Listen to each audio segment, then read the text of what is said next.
persilahkan. Saya akan ajukan soalan yang pertama. 5 waktu sembahyang yang kita laksanakan, tidak ada satupun daripada sembahyang dengan seruan azan dan qomatnya selain daripada lantunan yang telah kita dengari tadi. Kenapa dengan lantunan azan? Itu terdiri daripada takbir yang pertama, terdiri daripada takbir, kemudian dengan 2 kalimat syahadat, asyhadu an la ilaha illallah wa asyhadu anna muhammadar rasulullah. Allahu akbar.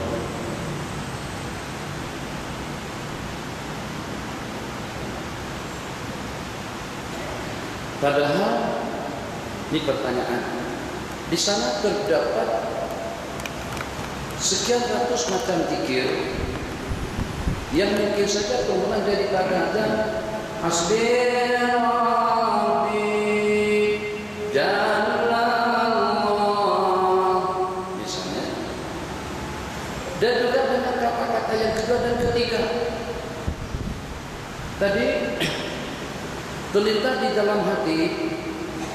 Satu-satunya yang mampu untuk menyatu padukan manusia antara satu dengan yang lain, yang beda politik, yang beda jabatan, yang beda kedudukan, yang beda pangkat, yang beda tahta, dan juga yang berbeda dengan segala-galanya, yang mampu untuk menyatu padukan antara satu dengan yang lain, yang walaupun dengan gaya hidup yang berbeda-beda, tapi ternyata semuanya mampu untuk bersatu padu kalau pada saat dengan dada mereka ini terbuka untuk menerima 3 unsur. Unsur yang pertama tersemat di dalam dadanya keagungan dan kebesaran Allah. Kemudian yang kedua hakikat iman dan yakin terhadap la ilaha illallah. Kemudian yang ketiga mahabbah, cinta, ijlal dan ta'zim kepada baginda Rasulullah. Kalau 3 benda itu terbuka, kalau 3 benda itu terhunjam di dalam hati sesiapa saja, terserah kita nak suruh dia buat apa. Kita kata perang, dia akan berperang. Kita kata sembahyang, dia akan bangkit. Kita kata puasa, dia akan taat. Baik dengan perintah yang membebankan jasmani dan rohaninya, ataupun juga dengan larangan yang menyekat nafsu dan keinginannya, dia mampu untuk mentaati pesan daripada hati pada tiap Jumat. Kita tingkatkan amal ubudiyah dan ketakwaan kita kepada Allah dengan melaksanakan perintah dan juga dengan meninggalkan larangan. Itu tidak akan wujud dalam kehidupan sesiapa saja kecuali kalau dengan 3 benda tadi itu sudah bertapak di dalam hati nurani kita masing-masing.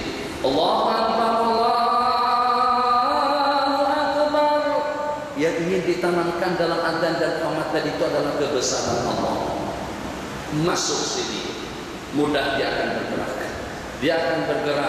Dia akan berinfak, dia sembahyang, dia puasa, dia melaksanakan zakat, pergi ke Mekah, dia tinggalkan urusannya, dia tinggalkan keluarganya dalam rangka untuk melaksanakan perintah-perintah Allah Jalla wa'ala. Kenapa? Sebab segala-galanya sudah menjadi lenyap dan kecil. Yang kelihatan itu adalah kebesaran Allah Jalla wa'ala. Kemudian yang kedua yang perlu kita tanamkan, asyhadu an la ilaha illallah. Azan kan? Allahu Akbar. Berikutnya asyhadu an la ilaha illallah.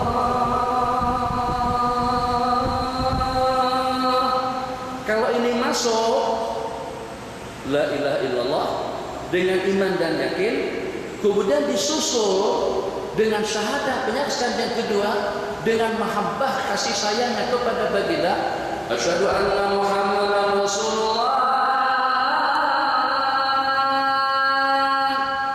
3 benda ini kalau sudah masuk ke sini, maka dengan lantunan hayya 'alas shalah dia akan datang.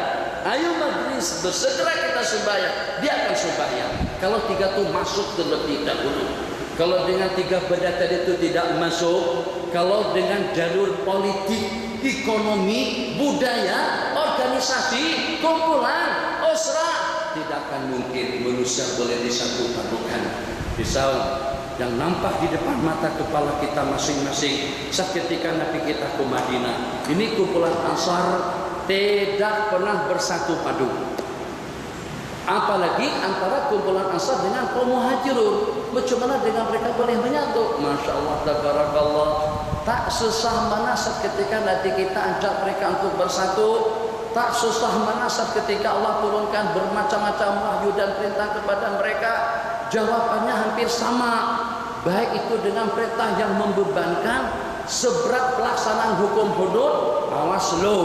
Kalau kamu membunuh akan dibunuh. Kalau kamu berzina akan dirajam. Kalau kamu mencuri akan dipotong. Kalau kamu khianat, kalau kamu menjadi muharib, maka dengan kamu akan disalib. Kalau seandainya kamu minum, kamu akan disunat. Tidak ada yang komplain, tidak ada yang menolak. Kenapa? Sebab terhunjam tiga benda tadi itu di dalam benak hati mereka. Sebagaimana tadi di Masjid Salam saya katakan, ajak orang ramai kepada politik. Kalau kita tidak ada kepentingan dengan politik, kita tidak akan mau. Ajak orang ramai kepada organisasi. Kalau kita tidak ada kepentingan dengan organisasi, kita tidak akan terpancing. Ajak orang ramai kepada usrah atau juga kepada kelab-kelabnya. Kalau kita tidak ada kepentingan dengan kelab tersebut, kita tidak akan bergabung. Tapi kalau saat kita ajak manusia kepada Allah, siapa yang tidak mengenal Allah dan siapa yang tidak berhajat dengan Allah, segala-galanya daripada Allah, segala-galanya untuk kita mengenal Allah dengan panduan Sayyiduna Rasulullah. Tengok lantunan cantik, cantik sekali. Allahu Akbar, Allahu Akbar. Ego terhakis, sombong terhakis, jabatan kecil, kedudukan kecil. Asyhadu an la ilaha illallah. Masuk ke dalam kalbu iman dan yakin kita kepada Sang Pencipta. Kesehatanku, kehidupanku, ketentramanku, kesejahteraanku, ketenanganku, itu adalah daripada Allah Jalla wa'ala. Asyhadu anna Muhammadan Rasulullah. Untuk kita mengenal Allah, bimbingannya, pedomannya, dan juga dengan tontonannya, qudwah hasanahnya, pencerahannya, penjelasannya, itu adalah daripada Sayyidina Rasulullah. Jadi pada saat manusia diajak kepada Allah dan Rasul, bukan diajak kepada politik, mereka mau. Kenapa? Makanya tadi kita saksikan pada saat kita melaksanakan salat Jumat, semuanya mau berkumpul ke masjid.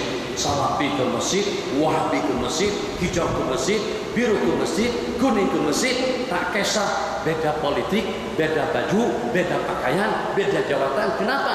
Karena kita diajak untuk datang dan juga untuk mendambakan diri kepada Allah dan Rasulnya. Selepas tiga benda tadi itu tersemat di dalam hati, Allahu Akbar dengan kebesaran Allah, asyhadu an la ilaha illallah dengan iman dan tauhid, wa asyhadu anna Muhammadar Rasulullah dengan mahabbat dan cinta kita kepada baginda Nabi yang memberikan dan menunjukkan jalan kebenaran kepada kita. Jadi kata muadzin, hayya 'alas shalah.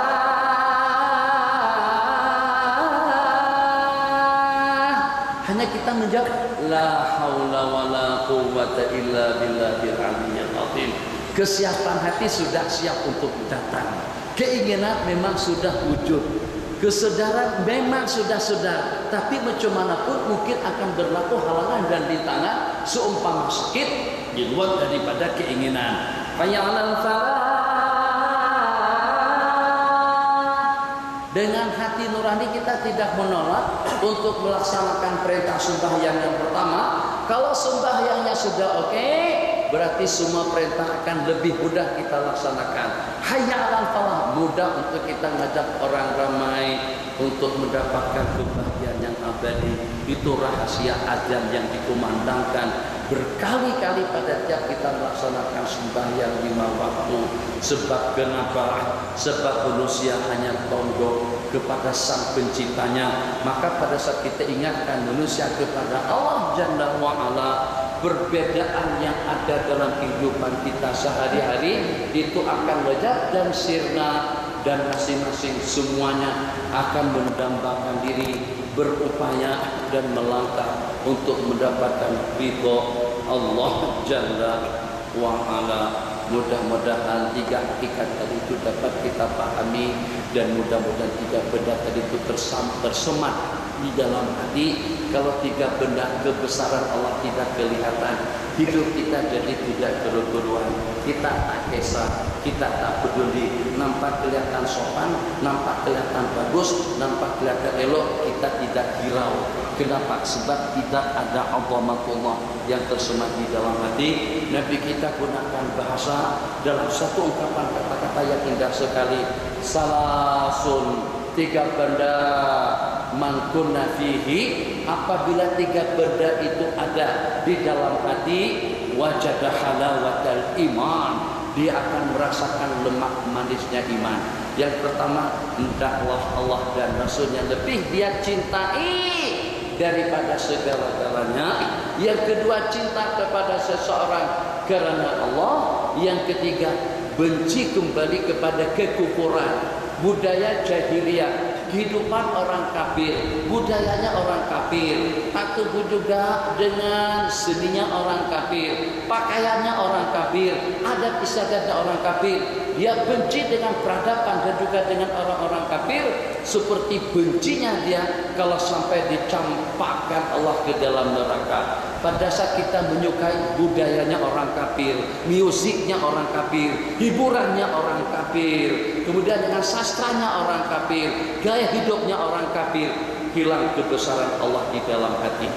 Doa yang patut kita lantunkan, Allahumma azim jalalaka fi qulubina, ya Allah agungkan dan besarkanlah kebesaranmu di dalam hati kami, wasaghir dunya fi ayunina, dan kecilkan di dunia, dan kecilkan di dunia, kecilkan dunia di depan mata kepala kami. Keagungan Allah yang lebih besar dan dunia menjadi kerdil dan kecil. Insya Allah suruh berperang akan berperang, suruh bangun akan bangun, diam akan diam. Kita kadang-kadang pada khutbah pun masih ada lagi orang yang tetap. Silakan Bang, bismillahirrahmanirrahim, dengan soalan yang pertama. Kita sampai pada pukul 9 sesudah. Soalan pertama, satu bahagian korban yang dikongsi oleh lebih daripada seorang akibat kurang berkemampuan, adakah diterima? Jadi bagaimana kalau seandainya satu bagian korban dikongsi oleh beberapa orang, kita hanya menamakan salah satu daripada yang berkongsi. Jadi nama ketujuh-tujuhnya, nama kelima-limanya, nama ketiga-tiganya tidak boleh. Sebab untuk satu bahagian sepertujuh, satu daripada tujuh, seumpama lembu, seumpama kerbau, itu hanya untuk satu orang nama, untuk satu nama saja. Jadi katakan saja kalau sebahagian yang sepertujuh tadi itu kira-kira dalam 400, 500. Hah? Oh. Sana kambing dapat, kambing kecil lah. Jadi sepertujuh daripada lembu ataupun juga kerbau 500 ringgit, ternyata itu justru gabungan daripada 5 orang. Jadi daripada 5 tadi itu ya kita secara berundi lah kolehal. Ahmad, Ali, Makmur, Mastur, Maskur, Maskur, Mansur, Makmur, Majbur, Fatih.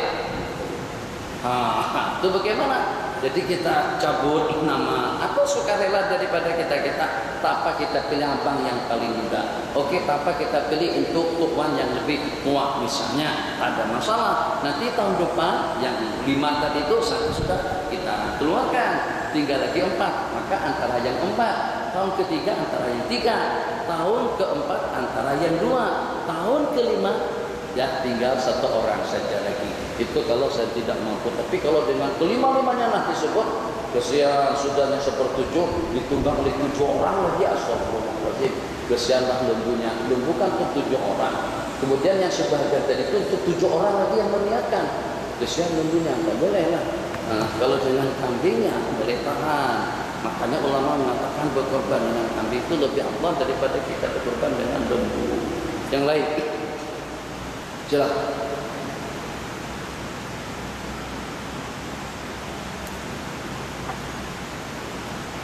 Takkan ada muskilah dalam hidup.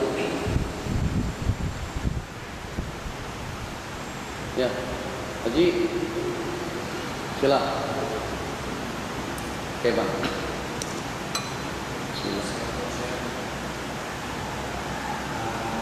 Wanita tidak membayar hutang pada orang yang sudah tidak kembali, ataupun warisnya pun sudah tidak kembali. Jadi bagaimana dengan kita nak berhutang kepada orang yang tidak kita jumpai warisnya sudah tak ada, di SMS tidak membalas, di telepon dihubungi ternyata tidak ada sautannya, mungkin sudah ganti nomor barangkali. Jadi bagaimana dalam keadaan semacam itu?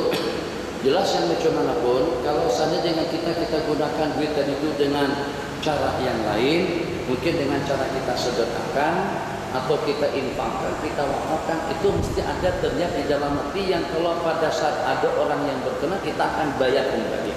Itu sebagai resiko pada inisiatif kita. Boleh. Jadi kita sedekahkan. Maknanya yang walaupun dengan kita berbuat demikian, cara semacam itu boleh mengatasi utang piutang kita kalau kita tidak dijumpa setelahnya. Tapi kalau kita dijumpa setelahnya kita kena bayar. Misal, katakan saja dengan seseorang yang ma'dhuf, arti daripada ma'dhuf seseorang yang sudah lumpuh. Orang yang lumpuh boleh kita hajikan. Boleh kita hajikan. Setelah kita hajikan yang lumpuh, yang stroke tadi itu stroke total. Bercakap pun tak boleh macam itu. Tak boleh berjalan, tak boleh bangun. Tapi setelah selesai dihajikan 3 tahun, cergas, boleh bangun, boleh berjalan, bahkan kawin lagi. Oh, Masya Allah, tabarakallah. Maka haji yang kita laksanakan kemarin itu, dia kena buat kembali. Haji yang semalam itu, yang sudah kita bagikan upah haji kepada seseorang, itu tidak menggugurkan kewajiban orang yang pernah stroke, kemudian sehat kembali. Macam itu juga dengan duit utang tadi itu, kita nak kembalikan kemana? Uang yang 500 ini, yang berkenan tidak ada, keluarga itu juga tidak ada. Dan kalau macam itu kita berinisiatif, kita infakkan, kita wakafkan untuk kesejahteraan masjid. Kita gunakan untuk kesejahteraan masjid. Kalau seandainya sampai nanti kita tak dijumpa dengan orang yang berkenan, kewajiban kita sudah gugur. Tapi kalau ternyata dia muncul kembali, hidup kembali, maka dengan uang yang 500 itu akan kita gantikan kembali. Yang lain, kita sini, Pak Najib.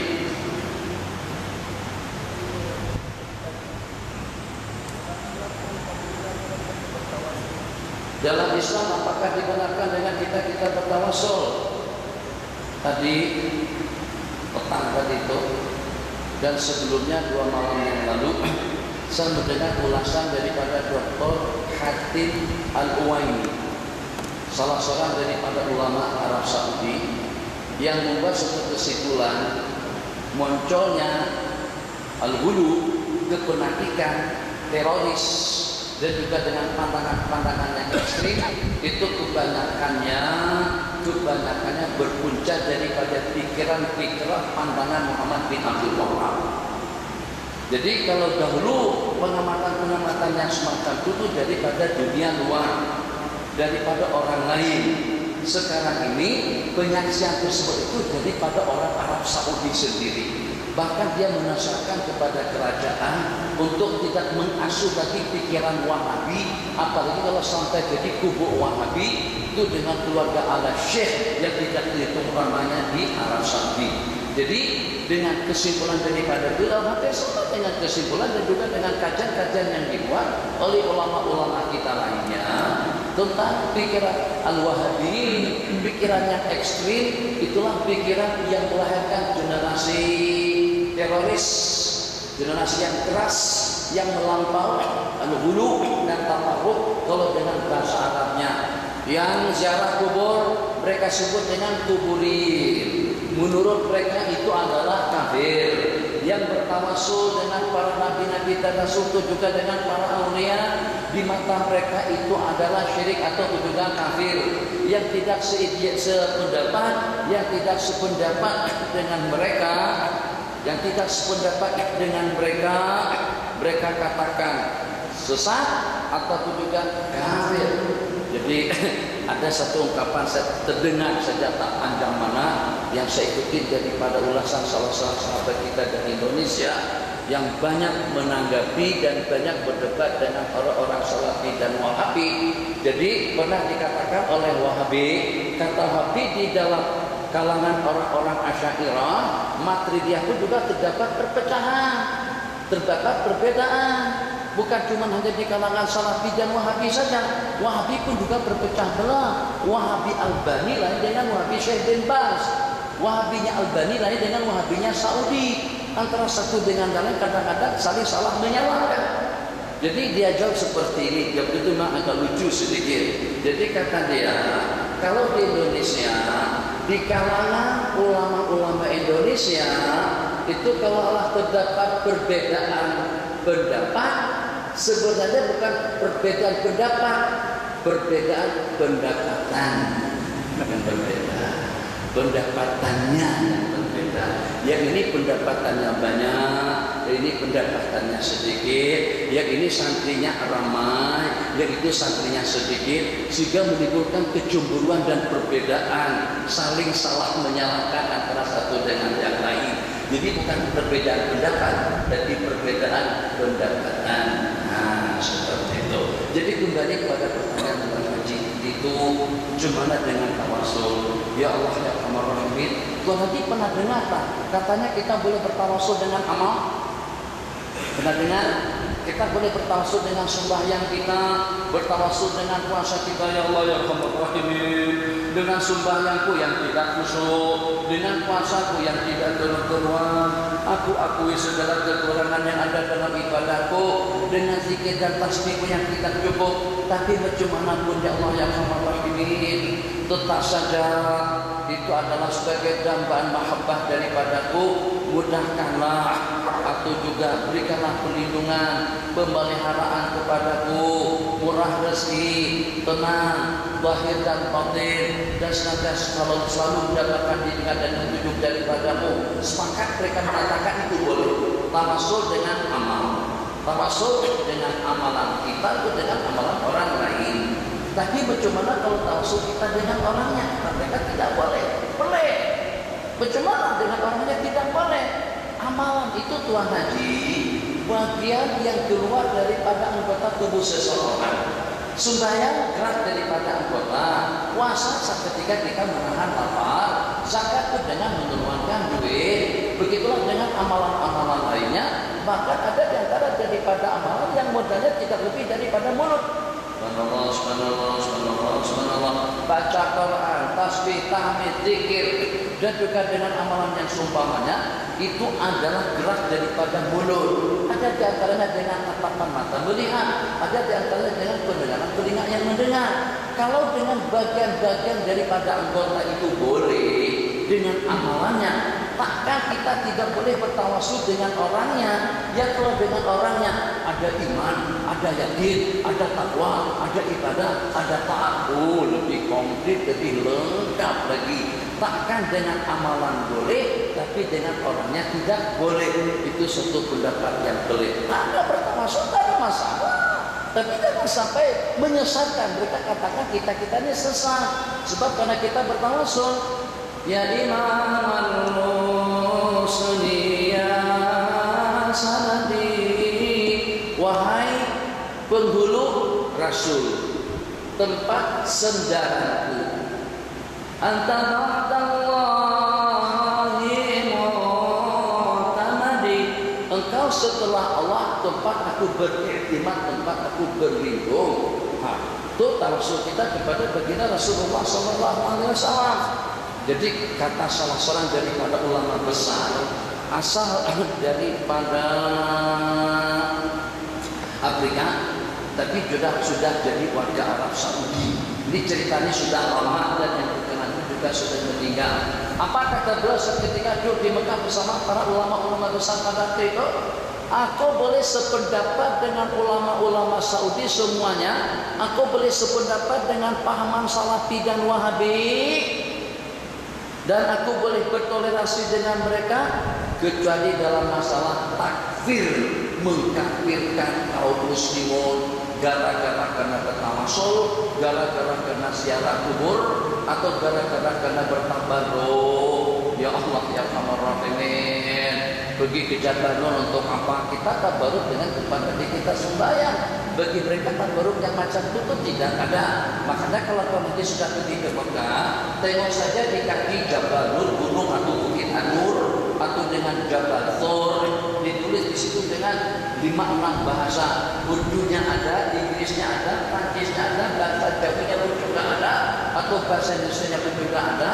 Larangan atau tidak digalakkan dan tidak dianjurkan dengan kita naik gunung, ya Arhamar Rahimin. Kalau dengan kita tidak dibenarkan untuk melihat, menatap tempat Nabi kita beribadah, tempat Nabi kita berimaman dengan malaikat Jibril, atau bekas telapak kaki baginda seketika diimami oleh malaikat Jibril pada hari yang pertama. Kalau itu tidak boleh, bagaimana kita pergi ke Madain Soleh? Bagaimana kita pergi ke piramid, tengok Ahram, Abul Hol, atau juga itu dengan peninggalan daripada Fir'aun semuanya, atau peninggalan daripada Nefertiti, atau juga peninggalan daripada nabi-nabi terdahulu kaum Ad dengan Salih yang dimusnahkan oleh Allah, itu dijaga dan diamankan dan dipelihara oleh mereka. Tapi bekas-bekas peninggalan daripada baginda Rasulullah dimusnahkan. Kalau mereka tak nak bertawasul, itu urusan mereka, tapi tidak boleh mengkafirkan atau menyalahkan orang-orang yang bertawasul. Silakan. Benarkah orang yang berniat melakukan korban pada tahun ini dilarang membangun dan pada 1 Zulhijjah hingga hari raya kurban? Sampai tahap dilarang itu tidak. Sunat saja. Seeloknya, sebaiknya orang yang sudah niat untuk berkorban, maka dengan kita jangan cukur rambut, jangan menanggalkan bulu-buluan, jangan memotong kuku dari pada hari pertama bulan Dzulhijjah sampai dengan kambing atau lembu kita korbankan. Sebaiknya saja, tapi bukan suatu kewajiban. Kalau nak gundul saja, kuku nak panjang, tapi kita tunggu sampai hari ke-10. Ini sudah berkilan-kilan 1 jengkal dan panjangnya. Tak dengan kita tunggu hari yang ke-10. Masya Allah, tabarakallah, kesan bau pun juga Masya Allah, tabarakallah, luar biasa. Kenapa? Bukan lagi 40 hari, 40 tahun dan dibiarkan panjang. Takkan dengan kita tunggu hari yang ke-10, itu secepatnya. Jadi tidak ada pendapat yang mengatakan hukumnya wajib. Itu satu perkara yang dianjurkan untuk tidak memotong, mencukur, menanggalkan bulu-buluan sebelum kita berkorban. Berikutnya, boleh untuk tidak daging korban dibagikan kepada 8 bahagian, kerana 1 bahagian itu untuk orang-orang yang terlibat dalam memotong daging yang bertugas semasa ibadah korban. Adakah ia dibolehkan atau diharamkan, dan adakah amalan korban itu diterima? kalau seandainya kambing tadi itu yang kita serahkan penyelenggaraannya kepada seseorang, atau juga dengan lembu, kambing, kerbau, tiap yang kita korbankan, tiap yang berkorban, sunat untuk membagikan daging korban tadi itu kepada 3 bahagian. Sebagian untuk dimakan, sebagian untuk disedekahkan, dan juga sebagian untuk dihadiahkan. Dimakan untuk pribadi, tapi taklah sampai kepada tahap sampai penuh peti ais dengan korban. Masya Allah, itu berarti itu dimakan sampai 1 tahun. Memang kewajibannya kita sedekahkan sekilo cukup, hadiah sekilo cukup. Yang 30 kilonya kalau kambing, atau juga yang 150 kilonya dengan kerbau, atau juga dengan lembu, kita masukkan ke dalam freezer kita. Setahun tak habis-habis daging korban. Boleh, tapi itu tidak terlalu menguntungkan kepada fakir miskin, itu menguntungkan kepada keluarga kita. Kembali, jadi pembagian daging tadi itu ulama sepakat mengatakan itu kita agihkan dan kita bagikan kepada fakir miskin, ya, untuk sedekahnya, dan kepada orang-orang kaya sekalipun untuk sepertiganya itu dengan hadiah. Jadi 1 untuk dimakan, 2 untuk disedekahkan, 3 untuk dihadiahkan, dan yang paling awal untuk dimakan secukup kita makan, secukup untuk kita makan pada hari itu saja. Untuk makan 1 hari, untuk yang selebihnya kita sedekahkan dan juga kita hadiahkan. Maka dengan kita, pada saat dengan kita minta bantuan seseorang, maka dengan kita bernegosiasi terlebih dahulu. Haji, ini bukan cuma setakat untuk menyembelihkannya saja, menyembelih, melepaskan, menanggalkan kulitnya, dan juga memotong-motong dagingnya. Berapa kira-kira? Jadi kata Tuan Haji, aku minta 200 ringgit sampai selesai. Sampai daging itu dialih-alihkan, diberikan kepada al-mustahiqin, orang-orang yang berhak. Jadi kita kata macam ini ya Tuan Haji, saya bagi 50 dan saya bagi sebagian daripada dagingnya. Itu yang tidak boleh. Kalau begitu caranya, berarti dengan kita telah menjual daging korban untuk menutupi upah menyembelih. Itu tidak boleh. Tapi kalau seandainya si yang menyembelihkan tadi itu sukarela, dia tidak minta upah, kita nak bagi sesuku, karena bagi seperempat, karena bagi 10 kilo kan, itu tidak ada masalah. Atau berbeda dengan kita, dia minta berapa? Dia minta 200. Uang 200 kita bagikan, dalam arti yang sama kita bagikan 1/7 daripada korban yang kita korbankan. Nah, itu tidak ada masalah cara semacam itu. Yang lain, bolehkah zakat dibayar kepada orang yang menguruskan anak yatim, yang menjaga anak yatim? jadi kalau kepada anak yatimnya langsung, mereka masih kanak-kanak. Di samping asbab yang 8, anak yatim tidak termasuk. Yang termasuk situ fakir miskin. Yatim termasuk fakir miskin, tapi masih ada orang yang memberikan tanggung jawab kepada mereka. Jadi kalau kita nak bagikan duit tadi itu untuk anak yatim, maka kita berikan kepada pengelola dengan perantaraan yang membelah anak yatim untuk diberikan kepada mereka, tapi dengan perantara terlebih dahulu.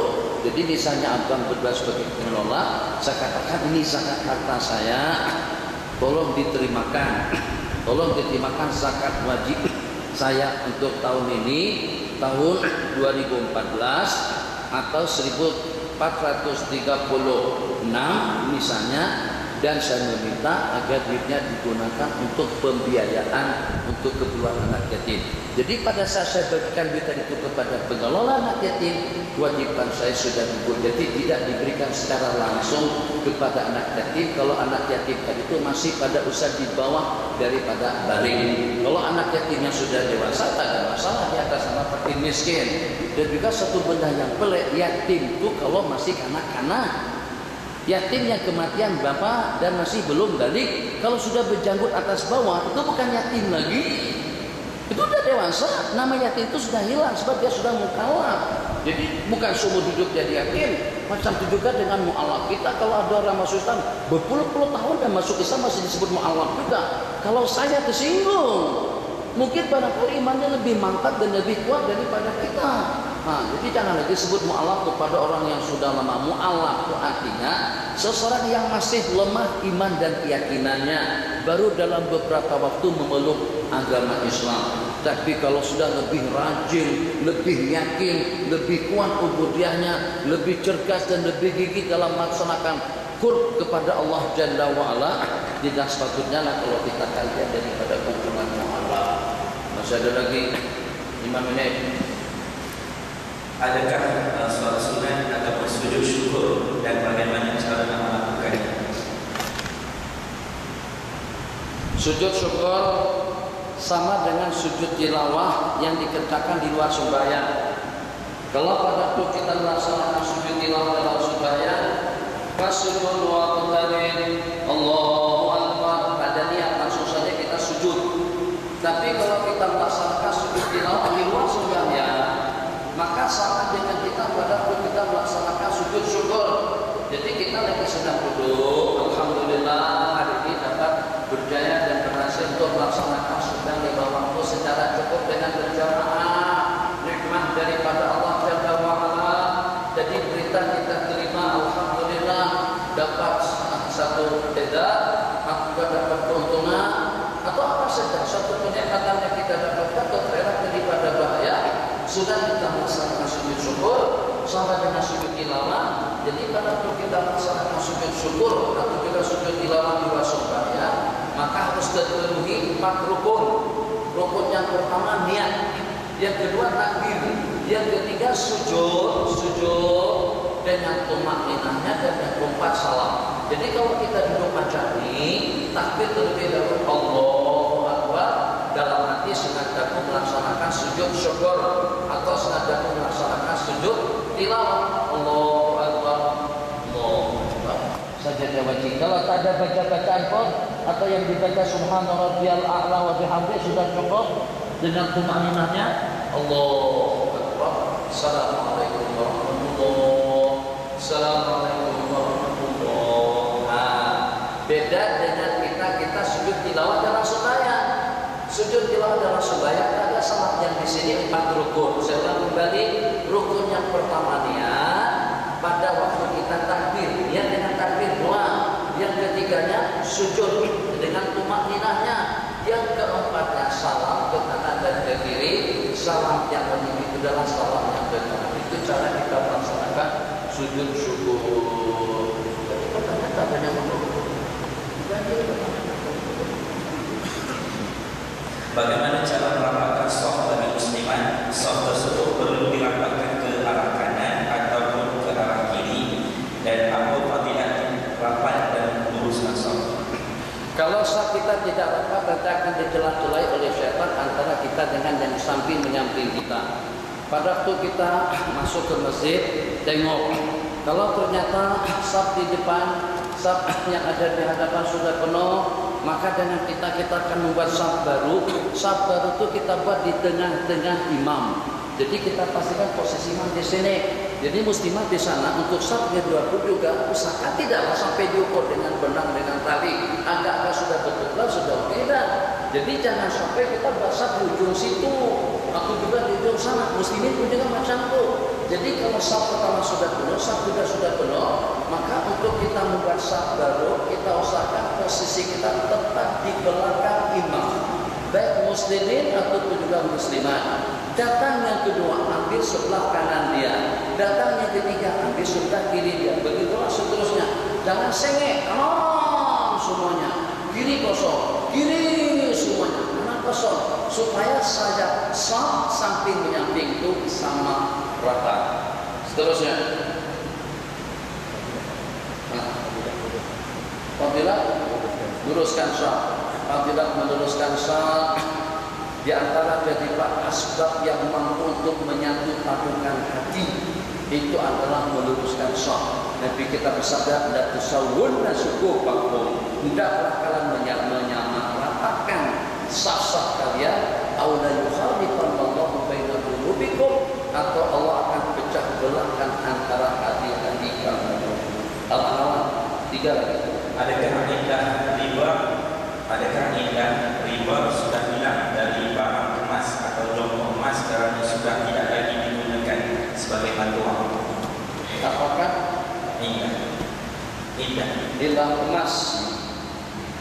Adakah indah riba sudah hilang dari barang emas atau jongkok emas kerana sudah tidak lagi digunakan sebagai bantuan? Itu dulu saja.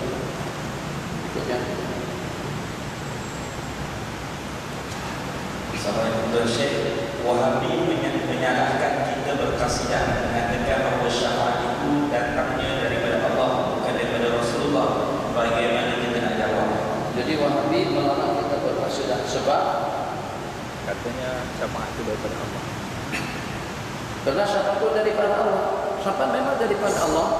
Illa man irtada, kecuali orang-orang yang diberikan ridha oleh Allah Jalla wa Ala.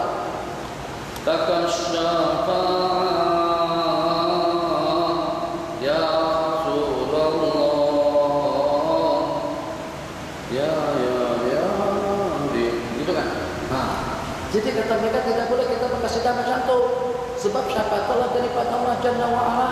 Siapa yang kata asal muasalnya memang daripada Allah, tapi Nabi kita diperkenankan oleh Allah untuk memberikan syafaat. Tidakkah para nabi-nabi dan rasul saat ketika didatangi oleh umat manusia semuanya, jawaban antara satu dengan yang lain tidak berbeda. Izhabu ila ghairi, pergilah minta syafaat, minta pertolongan kepada yang selain aku. Berjumpa dengan Nabi Allah Adam. Nabi Allah Adam menjawab, Inna Allah qad ghadiba ghadaban, panjang hadisnya, Allah murka yang tidak pernah murka sebelum dan setelahnya. Mohonlah syafaat kepada yang selain aku. Berjumpa dengan Nabi Allah Musa, berjumpa dengan Nabi Allah Isa, berjumpa dengan Nabi Allah Nuh. Masing-masing punya alasan dan masing-masing punya kesalahan. Yang pada akhirnya pergilah kalian kepada Nabi Muhammad. Seketika kita berjumpa dengan Nabi Muhammad, bukan kita semuanya. Nabi Muhammad tersungkur sujud di bawah kaki Arash. Tak lama kemudian Allah berfirman, Ya Muhammad, irfa ra'sak. Hai Muhammad, angkat kepalamu. Washfa' tushaffa', dan mohonkan syafaat. Syafaatmu akan diterima oleh Allah. Jadi tidak ada salahnya. Di samping juga, wah itu kan ngaji kali. Tak paham. Tuh Nabi kita janjikan, Nabi kita bersabda, barang siapa memohonkan wasilah dan makam mahmud selepas azan berkumandang, Allahumma rabba hadhihi da'wati tammati wa sholatil qa'imah, dan seterusnya, orang yang membaca doa tersebut selepas azan berkumandang, Nabi kita bersabda, wajabat lahu syafaati, wajib berhak layak untuk dia mendapatkan syafaatku. Nabi kita kata syafaatku. Dia Allah habis syafaatku. Salah kan? Kalau seandainya tersalah pun memang asal syafaat daripada Allah. Allah yang izinkan, tapi Allah bagikan kepada Nabi. Duit itu memang asalnya daripada petrol, tapi kita tidak makan petrol, kita makan hasil daripada petrol. Anak tak pernah makan hasil daripada petrol. Memang yang kita makan itu nasi, tapi duitnya dari mana? Dari petrol. Petrol daripada mana? Daripada tanah. Tanah daripada mana? Daripada Allah. Nah begitu. Jadi jangan melawan. Astagfirullah. Cari pasar saja, tak ada kerjaan. Bolehkah kita mengikut mazhab lain dalam sesuatu perkara? Boleh. Kalau ada keperluan boleh saja ikut mazhab yang lain. Takkan dengan kita bersubuh kerabu yang walaupun orang kelantan. Yang walaupun kita orang pendek, takkan dagang, boleh kita makan nasi kerabu, boleh kita makan nasi lemak, boleh kita makan roti canai. Suatu waktu kita makan nasi, suatu waktu kita makan roti, suatu waktu kita tak payah makan. Boleh. Jadi mazhab juga semacam itu.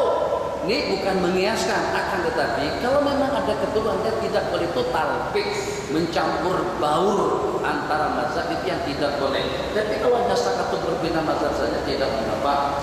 Adakah ilah riba sudah hilang dari barang kemasan atau jungkung emas karena sudah tidak lagi digunakan sebagai mata uang? Memang tak digunakan sebagai mata uang, tapi digunakan untuk sopang, untuk gelang, untuk rantai, dan juga untuk perhiasan yang seumpamanya. Digunakan atau tidak digunakan, tetap saja emas dengan emas itu termasuk daripada asnaf ribawiyah yang kita tidak boleh menjual belikannya dengan cara tukar tambah 100 gram dengan 120 yang walaupun daripada jenis emas atau bahan kemasan yang berbeda-beda. Terakhir, bolehkah saya terangkan akan sifat binatang ternak, sifat binatang buas, sifat kesyaitanan dan sifat ketuhanan? tak paham lah, tak boleh lah. Sifat binatang ternak tu dia ada juga yang buas. Sebab saya pernah tengok lembu pada saat disembelih melompat-lompat, ngamuk-ngamuk dia. Berarti lembu sekarang sudah jadi membuas. Jadi pada asalnya binatang-binatang ternak itu karena jinak, dikatakan binatang ternak. Sementara binatang-binatang buas itu dikatakan binatang buas karena membuas, karena dengan buasnya, dengan mangsanya.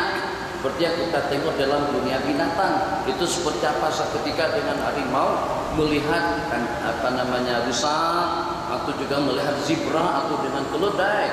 Cuman apa seketika dia melihat mangsa. Jadi dengan keganasan dan juga dengan kebuasannya semacam itu dikatakan binatang buas. Nah, dua yang terakhir nanti kita sambung tadi, insyaallah pada pertemuan yang akan datang pukul 10 insyaallah kita akan pindah ke dewan yang ingin mengikuti periwayatan hadis musalsal yang insyaallah malam ini kita riwayatkan hadis musalsal Bidya Pati Alam Aswaden dengan jamuan air dan kamar. Bukan tak ada duit, memang tak ada duit, itu pun punya masjid. Jadi Nabi kita pernah bagi jamuan kepada Sayyidina Ali berupa air dengan tamar. Sayyidina Ali bagi jamuan kepada anak cucu berupa air dengan tamar. Bersambung sampai pada tahun 1400 yang lalu, kira-kira dalam 35 tahun yang lalu, saya dengan kumpulan yang lain dan juga dengan para ulama, guru